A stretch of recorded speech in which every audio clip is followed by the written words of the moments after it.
It begins with a scene where Heicho is lying in the snow, wishing to live, as a woman named Jae runs towards him, screaming. The scene then cuts to Heijo, who runs a business fulfilling personalized requests that he finds enjoyable. While searching for his next project, a woman approaches him, asking him to kidnap her from her wedding.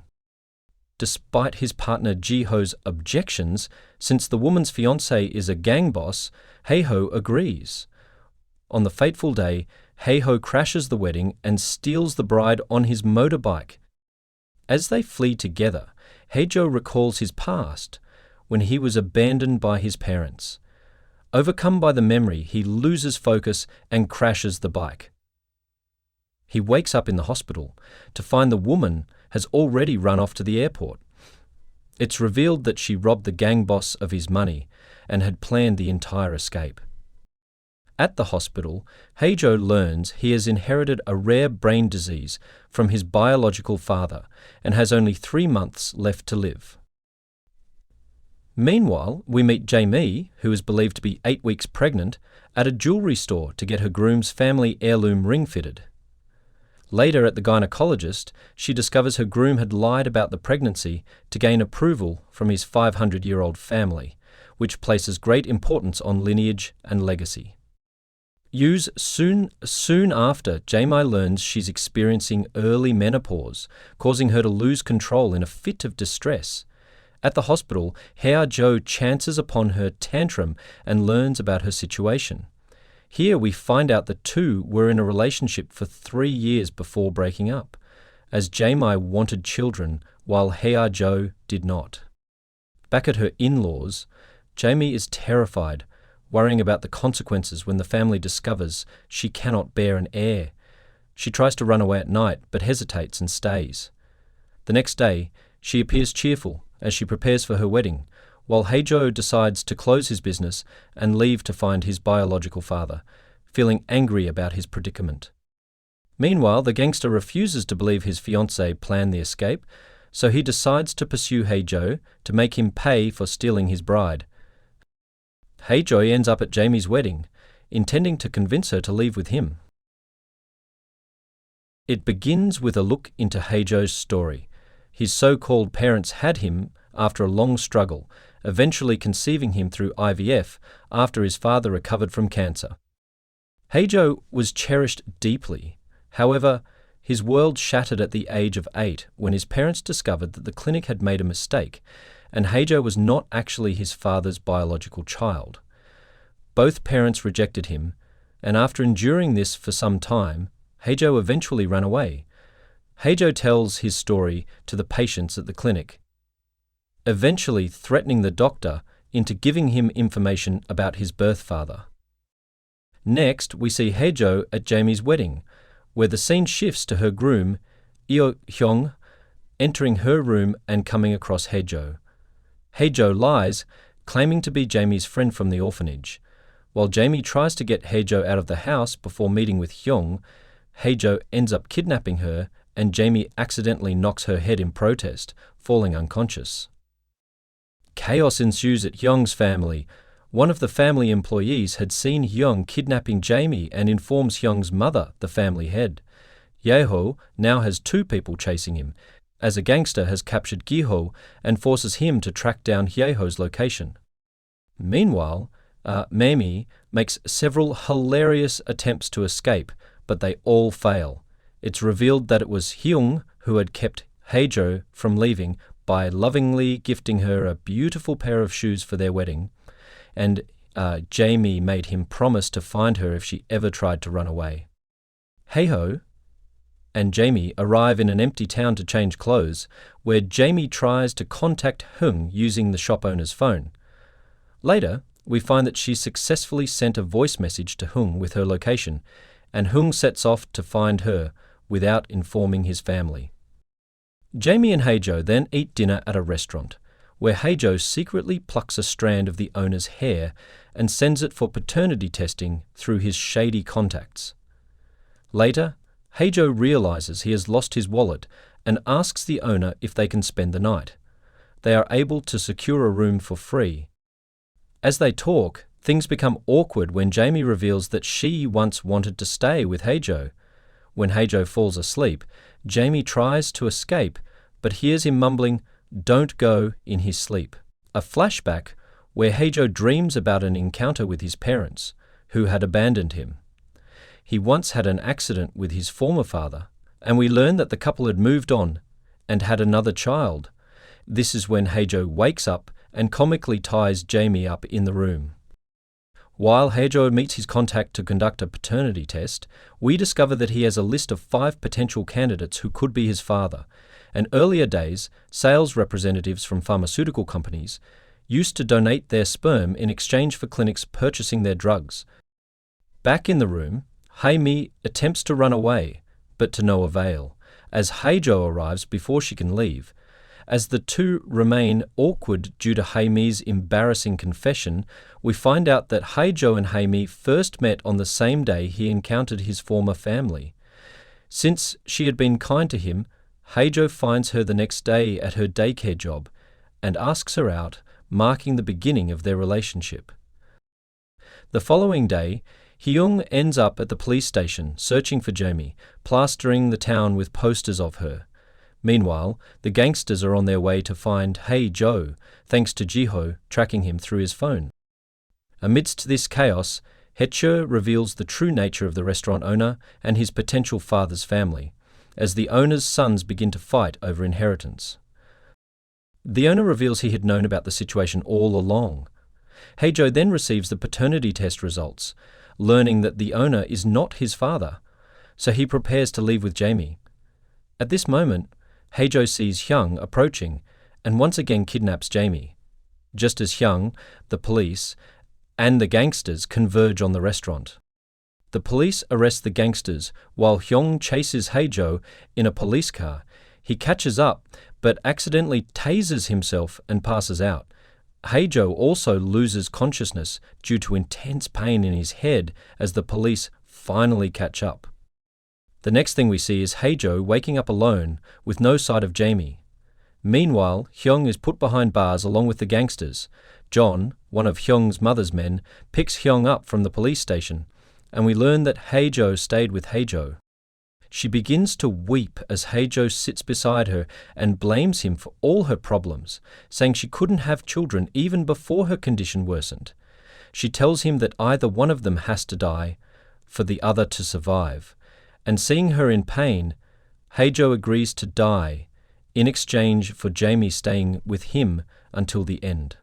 A flashback where Hyung has been kneeling outside for 2 days to get permission from his family to marry Jamie.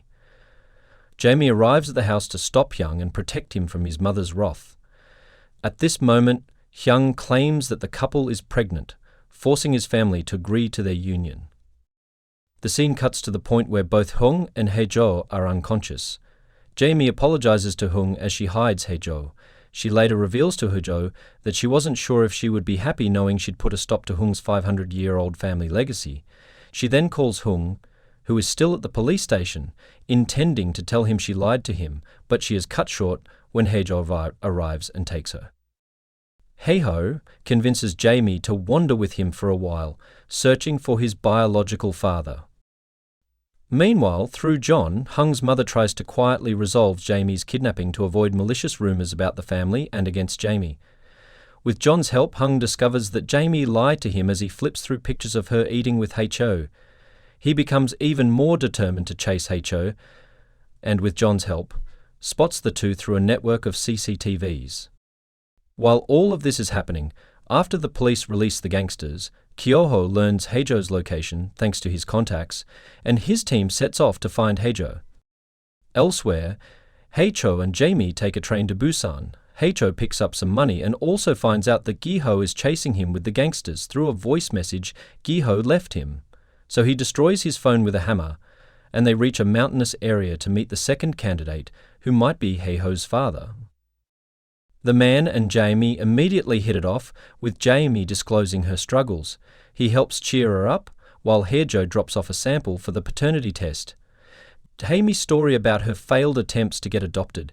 This lack of a family made her long to become a mother, something she was first denied when Heijo refused to have children, and then again when she discovered her medical condition. In the present, Hyung and John end up at a motel, where Hyung obtains Gi-ho's contact information. Meanwhile, Hae-ho wakes up in the middle of the night searching for his medicine. The man offers him the medicine and takes him outside to a fish market, affectionately referring to Heijo as his son. This warms Heijo's heart, and they share a touching moment as the man expresses concern for Heijo. While they're out, Jamie tries to run away after finding the house empty, but ultimately decides to return. Elsewhere, Hyung contacts Ji-ho, clarifying that his bride was kidnapped rather than running away voluntarily. Ji-ho relays this information to the gang leader, but the leader remains determined to capture Heijo. Ji-ho later shares Heijo's location with Hyung. The following morning, the man leaves for work, telling Jamie he considers Heijo his son, regardless of the paternity test results, and asks her to convince Heijo to stay with him for a while. Later, as Heijo sleeps, Jamie picks vegetables in the forest, where she encounters the gangsters and runs. Hyung, who happens to be nearby, also crosses paths with the gangsters. Meanwhile, Heijo and Jamie discover that the man has stolen their money, and they rush to leave before the gangsters arrive. They manage to get away just before Hyung and the gangsters reach the now empty cavern. On their journey, Hae-ho receives the results of the paternity test, though the verdict remains unknown. They follow clues from the man's calendar, which lead them to a gambling den at the port. There, the man reveals his true colours, attempting to manipulate Hae-ho. Jamie intervenes, keeping Hae-ho from killing him. When she questions whether the man is truly his father, Heijo responds with a "no." He then tells Jamie to go back, as he no longer finds their wandering enjoyable. This triggers an emotional outburst from Jamie, leading Heijo to kiss her. Unfortunately, Hyung arrives just in time to witness the kiss, with John attempting to block Hyung's view to prevent him from getting hurt. Oh, glimpse into Hyung's backstory and how he met Jamie. He'd been uncomfortable with every woman his mother introduced him to, as each one reminded him of his mother in some way. Then he met Hyung-mi, who had just been kicked out of Hyung's mother's cooking class. The two started dating, and Hyung proposed after just 2 months. Back in the present, Hyung finally reunites with Jamie and embraces her, only wanting to take her home. However, they soon hear Hyejo being pursued by gangsters, and chaos ensues. John steps in to protect Hyung from the gangsters as the three escape on a boat headed to nowhere. The three wake up on a deserted island without any cell service. Jamie tells Hyung the truth about her menopause, and he's relieved to know she didn't leave him because of Hyunjo. While they're stranded, Hyung and Hyunjo engage in subtle competitions, vying for Hyung's attention. A flashback reveals that Hojo had spoken to the gangster boss while Jamie and Hyung were talking. Despite explaining how the woman conned the boss, he still seeks revenge on Hojo for breaking his tooth during the escape, which led to the chase that ultimately brought them to the island. On the island, Hyung finds out that Heijo is Jamie's ex-boyfriend, and the two end up bickering while fishing until Jamie arrives to scold them. Later, Hyung drags Heijo along while he relieves himself in the wild, hoping to keep him away from Jamie. This is when Hae-ho collapses with a seizure, and Hyung tries to help him using acupuncture needles he carries. Hae-ho then opens up about his illness, and in a moment of vulnerability, asks if he can call Hyung Haeong, older brother. Though Hyung refuses, there's a newfound camaraderie between them. Still, Haeong tries to persuade Jamie to leave without Hyung, but she refuses. As Hae-cho wanders alone, he's attacked by the gang boss. Hyung and Jamie rush to his aid, but Jamie gets stabbed just as the police arrive in the distance. A flashback of Hae-cho and GME watching a gangster film, during which GME says that if she were dying, she wouldn't ask for a kiss, she would curse. In the present, that's exactly what she does, bringing Hae-cho to tears. Later, GME is rushed to the hospital. Hyung spends days nursing her despite his mother's disapproval when she discovers that Jamie hadn't been pregnant. Meanwhile, Haejo, shocked and overcome with guilt, remains in bed, clutching Jamie's shoe at his landlady Bong-suk's house, who is also his friend. We later learn that Gi-ho and Hyung had installed a GPS tracker on both their phones, which is how the police find the three on the deserted island. Days later, Ki-mi is taken to Hyung's house, although his mother forbids Hyung to see her. Back at Bong-suk's house, Haejo is still moping in bed until Bong-suk pretends to throw away Jamie's shoe to get him up.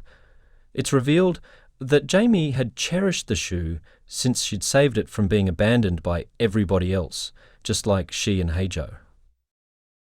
This is also when Haejo and Bong-suk's story is revealed. After Haejo ran away from home, he'd been scrounging for food in dumpsters until he followed Bong-suk back to her house. She'd given him food for several days until she put him to work at her club. Eventually, he became everybody's errand boy, which led him to open his own errand-running business. Suddenly, while on their way, Haejo decides to go and see Jamie with Bong-suk. Elsewhere, Jamie wakes up and reveals the truth about her menopause to Hyung's mother, who's completely against her relationship with Hyung. Jamie agrees to leave, but asks Hyung's mother to stop being harsh on her beloved son, whom she'd had after much struggle. She later meets Hyung and tells him they need to end things. Later, Haejo meets with Hyung to give him Jamie's shoe and is relieved to find that she's okay. Haeon realizes that he truly likes Jamie and later quietly leaves her shoes outside, weeping.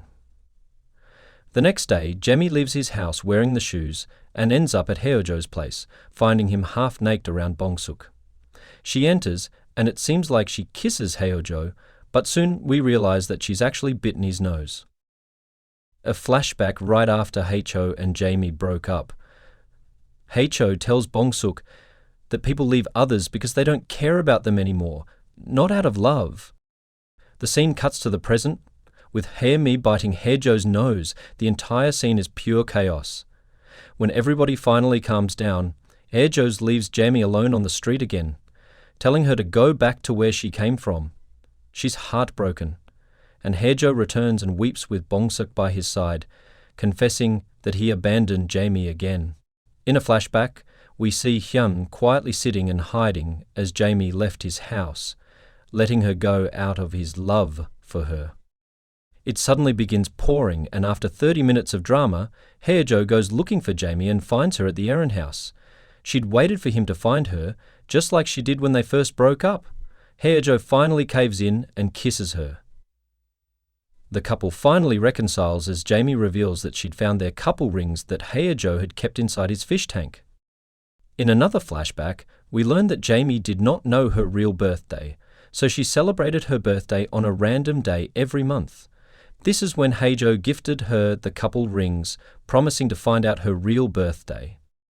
All this happens in the backdrop of Hyung being a complete mess after Jamie leaves him.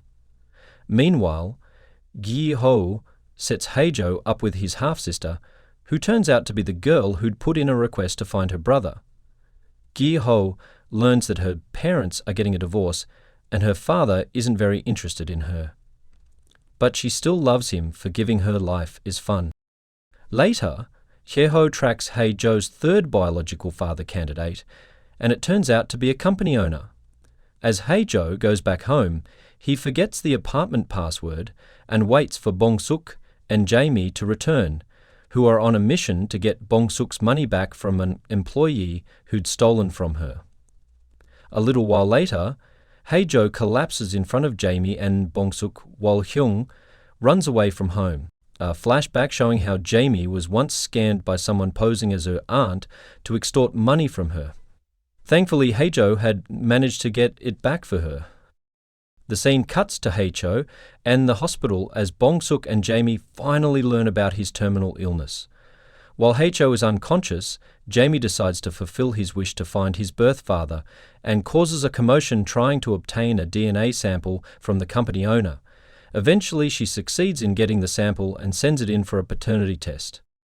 While Jamie is away, Haejo dreams about talking to his sister, telling her how the plankton in the sea, despite aimlessly floating at the bottom of the food chain, are actually cool because they sparkle in the ocean water and produce oxygen for all living beings.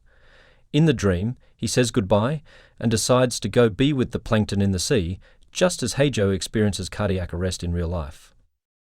When Jae-mi returns, she finds Gho and Bong-suk in complete disarray and learns that they almost lost Haecho, but the doctors thankfully brought him back. While staying by Haecho's side, Jae-mi recalls his wish to die while looking at the blue sky and tries to take him outside. Sadly, all the taxi drivers mistake Haecho for a dead body and no one agrees to take them. This is when Haecho regains consciousness at the bus stop, with Jae-mi still trying to hail a cab. Meanwhile, Hyung drifts through the city, aimlessly, as his family attempts to contact him. His mother shares with John how precious her son is to her, expressing guilt and regret for pushing him to the point of running away. Eventually, they receive an accidental call from Hyung, who is wreaking havoc at a club, prompting them to search for him. Meanwhile, Jae-mi and Haeho begin their journey to visit the fourth candidate who might be Haeho's father after the paternity test returns negative for the third candidate. However, it turns out that Haeho had actually arranged for Jae-mi to meet her biological mother instead, as he leaves her to talk to her mother so that Jae-mi can finally learn her real birth date. The scene shifts to Young, who appears like a hallucination of Haejo's, arriving as Haejo weeps over abandoning Jae-mi yet again. Jae-mi walking back, crying and cursing Haejo for leaving her. We learn that her mother, unable to be bold, stayed silent when faced with Jae-mi, as she had her own family. Meanwhile, Hyung's mother, with John's help, finds Hyung and intends to enlist Hae-mi's help in finding Hyung. Bong-suk also arrives, searching for her son. Both decide to wait for Jae-mi to return, so Hyung sends her a location, telling her she'll find Hyung there. Elsewhere, Haecho opens up to Hyung about how his misfortune began when he asked for a sibling at that time. His mother discovered that Haecho was not her husband's son. Although she wanted to keep it a secret, she became increasingly depressed. When Haecho asked his father for a sibling, his father visited a clinic and learned the truth. Haecho's parents began arguing frequently, and eventually, when Haecho refused to go with his mother, fearing she'd take him away from his father, she took her own life. From that point on, his relationship with his father was completely severed. When his father didn't show up at his high school graduation, Haecho left everything behind, including his certificate of excellence. While scavenging for food and bins, he met Bong-suk, who took him in and raised him. At this moment, we realize that Hyung is not a figment of Haecho's imagination, but is really there, taking care of him. It's revealed that before leaving Hae-mi with her mother, Haecho had texted Hae-mi his location, asking him to come. While traveling together, Haecho advises Hae-mi to never set a destination, suggesting that by doing so, he'll never be lost, but simply a drifter, as Hae-mi confides about feeling aimless. Meanwhile, Jae-mi arrives at the specified location and finds everyone waiting for her. Hyung's mother uses her phone to text Hyung with Yeongmi's location, while everyone expresses their anger at Yeongmi's mother for abandoning her on the day she was born, which brings comfort to Jae-mi. Eventually, Haeyo and Hyung arrive. Hyung's mother lets him go, telling him to have fun and come home whenever he wants her cooking. The group spends the night together, sharing a family-like bond. This motivates Haeho to finish the journey he started, and he leaves everyone to visit his father. They share a heartfelt hug, revealing that his father had never truly abandoned him and had always loved him. Haeho finds his childhood photos intact, along with his graduation certificate. While there, Jae-mi comes to pick him up and together they leave on a journey. Haecho's estranged father, who is not his biological father, finds "I'm your son" written on his business card, which brings tears to his eyes after Haecho has left. As they travel, we learn that Hyung has truly become a drifter, creating his own travel video streaming channel. Haejo and Jae-mi spend their days together until, one day, Haejo collapses in the snow and dies peacefully, looking at Jamie smiling at him through her tears.